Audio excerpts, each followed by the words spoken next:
परम पूज्य भगवान दास ने विनंती करिए એ સંતોને સમાજ સત્સંગ આપશે.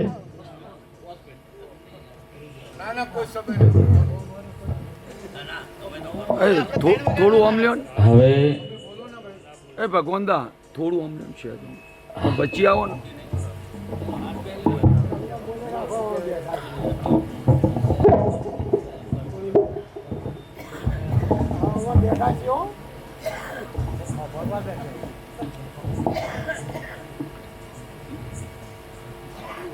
બોલો સદગુરુ મહારાજ જય.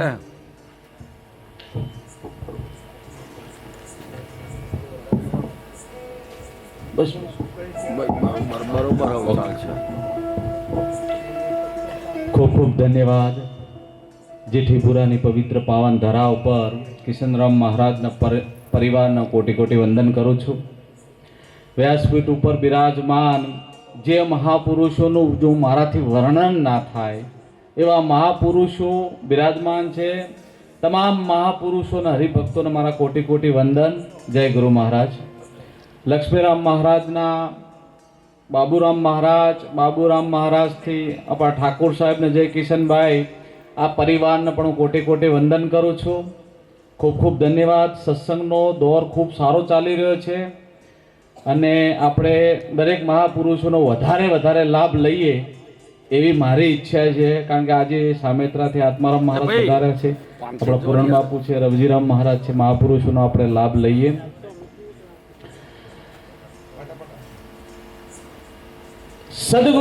સદગુરુ શું છે? જ્યારે સાંદીપની મહારાજના આશ્રમની અંદર ભગવાન શ્રી કૃષ્ણ એમના ચરણ પાદુકાની અંદર બેઠા, ચરણ ભજી અને બોલ્યા, હે મહાપુરુષ, હે સદગુરુ મહારાજ, પરમાત્મા કોણ છે? બરાબર ધ્યાનથી સાંભળવાનું. પરમાત્મા કોણ છે? ત્યારે સાંદીપને કીધું, પરમાત્મા તું છે. અહીંયા આગળ કહેતા પહેલા પછી સાંદીપની મહારાજે કીધું કે હવે સત્સંગનો દોર ચાલુ થાય. કૃષ્ણ ભગવાને ના પાડી દીધી. હવે સત્સંગની જરૂર છે. શું કરો સત્સંગને?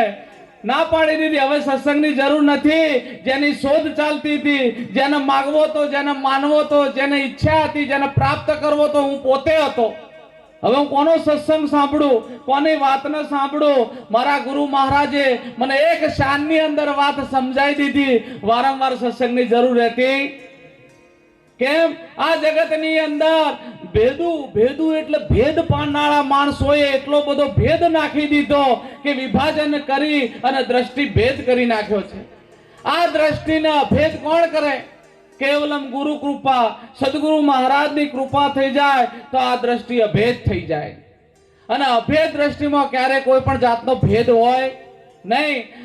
સદગુરુ સમર્થ હોય, શિષ્ય સુરો હોય તો દરજી હોયમાં દોરો પરો ને માર પાર જ્ઞાન થઈ જાય. અહીં કઈ કરવાનું રહે નહીં. કેમ કે આપણા પ્રયત્નો ક્યારે કામ લાગશે?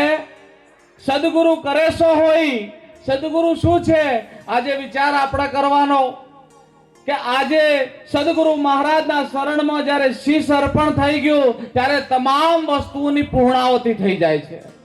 પછી કઈ કહેવાનું રહેતું? સદગુરુ મહારાજે કીધું, હવે આ જગતમાં તું ભજન કર, સત્સંગ કર, એના માટે 3 વસ્તુ તમને આપવામાં આવે છે સદગુરુ તરફથી. બોલવા માટે ગુરુ મુખ આલવામાં આવે છે, સાંભળવા માટે ગુરુ કાન આપે છે, આને જોવા માટે દિવ્ય દ્રષ્ટિ આલે છે. તમે સદગુરુની આપેલી દિવ્ય દ્રષ્ટિ, સદગુરુના આપેલા કાન અને સદગુરુના મુખથી જ્યારે બોલશો તો ક્યારે કોઈ પણ જાતનો ભેદ પેદા થશે? કેમ કે ઘણા વર્ષોથી લોકો એક ભ્રાંતિ નાખી દીધી, જગત છે એનો બનાવનાર છે, જગત છે એનો બનાવનાર છે. આ મહાપુરુષો આ વાતને તોડતા એક વાત એવી કરી કે પંડિત મિથ્યા કરો વિચારા, નહીં સૃષ્ટિ નહીં સર્જનહારા. પંડિત મિથ્યા કરો વિચારા. એ પંડિતજી, કોઈ પણ જાતનો વિચાર કરશો નહીં. આ સૃષ્ટિ નથી, કોનો કોઈ બનાવનારે નથી. સ્થૂળ અસ્થૂળ પવન નહીં, પાણી રવિ શશી ધરણી નહીં, નિરા જ્યોતિ સ્વરૂપ કાલ નહીં, વચન આદિ નહીં શરીરના. જે શરીર અને જીવની વાત કરો એ પણ અહીંયા નથી. રામ ગોરખ એકુને વહાં પે નહીં કોઈ મંત્ર કે પૂજા, હરિહર બ્રહ્મા નહીં શિવ શક્તિ, નહીં વેદ કે વિચારા. પણ આ વાત ક્યાં આગળ આપી? સદગુરુ ઈશારો કર્યો, બધું સાપ્ત શેષ હતો, ત્યાં બખાડો છે, ત્યાં કશું જ નથી, ત્યાં કઈ સમજાવવાનું નથી, કઈ સાંભળવાનું નથી, ત્યાં કશું નથી. જ્યારે દેહની અંદર વાત કરીએ છીએ ઘણા કે 5 તત્વો બોલનારો છઠ્ઠો નારાયણ, અમારે એમ કહું, અમારા ગુરુ મહારાજ એવું કીધું, આ 5 તત્વો અને બોલનારો અલગ અલગ હોય.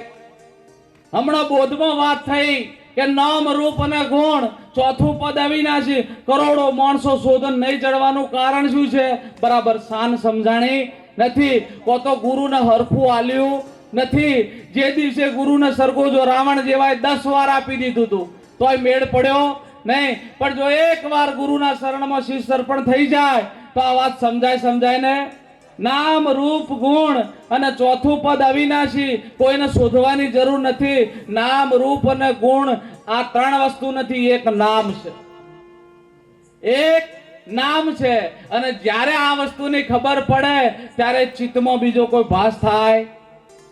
કેમ કે નામની લક્ષણા લેતા કોઈ પદાર્થ રહેતો નથી. તમામ પદાર્થ જેવી વસ્તુ રહેતી નથી, ત્યાં નામ અને નામી બે હોય. અને નામ ને નામી બે ના હોય ત્યાંથી કબીર સાહેબે કીધું, ગગન ગેબ જબ પવન નહીં થા સકલ પસારા, ક્ષર અક્ષર આ દુનિયા નહીં થી તબકા બોલન હારા. આ બોલનારો ક્યારનો છે? આ જે ભ્રાંતિ નથી ત્યારનો બોલી રહ્યો છે. અહીંયા આગળ ઘણા એમ કે છે જ્ઞાન છે, અજ્ઞાન છે, અજ્ઞાનમાંથી જ્ઞાનમાં આવશો એવું કશું છે? અહીંયા ભગવાન શ્રી કૃષ્ણ પરસોત્તમ યોગની અંદર કહેતું કે હે અર્જુન, જ્ઞાન પણ હું છું અને અજ્ઞાન પણ હું, અજ્ઞાન પણ હું. જો બધું જ હોય તો પછી મોથાકૂટ ક્યાં રહી? હે, કોણ અજ્ઞાની છે? અહીંયા મહાપુરુષોએ ભેદ તોડી નાખ્યો, જ્ઞાને હું ને અજ્ઞાને. હવે અજ્ઞાન ને જ્ઞાન પોતે હોય તો હવે મોથાકૂટ રહે ખરી? ના રે.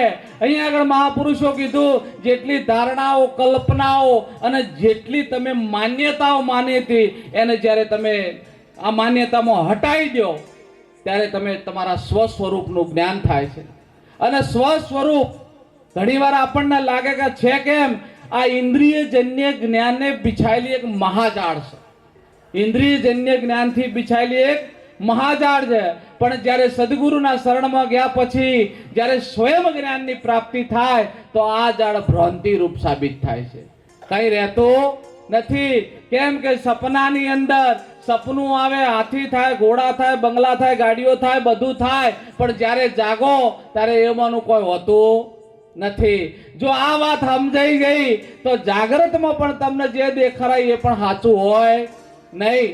જેમાંથી ઉત્પન્ન થયું એમાં લય થાય, જેમાંથી આવ્યું એમાં જાય. આપણે લાવવામાં ને આવવામાં ને જવામાં પડવાનું નહીં.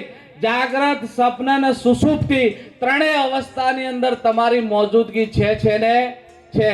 એટલે અહીંયા આગળ આખું વિશ્વ ક્યાં અટકી ગયું છે? કરતા ભાવમાં. જ્ઞાન, જ્ઞાતા ને જ્ઞેય. હું જાણું છું થોભલાને, થોભલો મને જાણે નહીં, હું જ બધું કહી શકું, બીજું એવું નથી. અહીંયા આગળ જ્યારે જ્ઞાન થાય ત્યારે થોભલો ને ભગવાન દા બે રહે. અહીં મહાપુરુષો છેલ્લે અહીં કહી દીધું છે કે જો જ્ઞાન સ્વરૂપ પુરુષ માટે આ માઇકના આગુ પાછું કરવાની જગ્યા છે, આ સમજણનું ઘર છે. અહીંયા આગળ માઇક પણ આગુ પાછું થાય એવું. એટલે કે જ્ઞાની પુરુષ કેવો હોય? જેવું છે એવું, જેમ છે એવું, જે પ્રમાણે છે એ બધું જ એ જ છે, બીજું કોઈ હોય નહીં. એટલે મહાપુરુષોમાં આપણે આજે આત્મારામ મહારાજ અને પૂરણ મહારાજ બધા એમનો વધારે લાભ લઈએ. હું પણ મારી વાણીને વિરામ આપીશ અને આપ સર્વેનો કોટી કોટી વંદન કરું છું. જય ગુરુ મહારાજ, જય ગુરુ.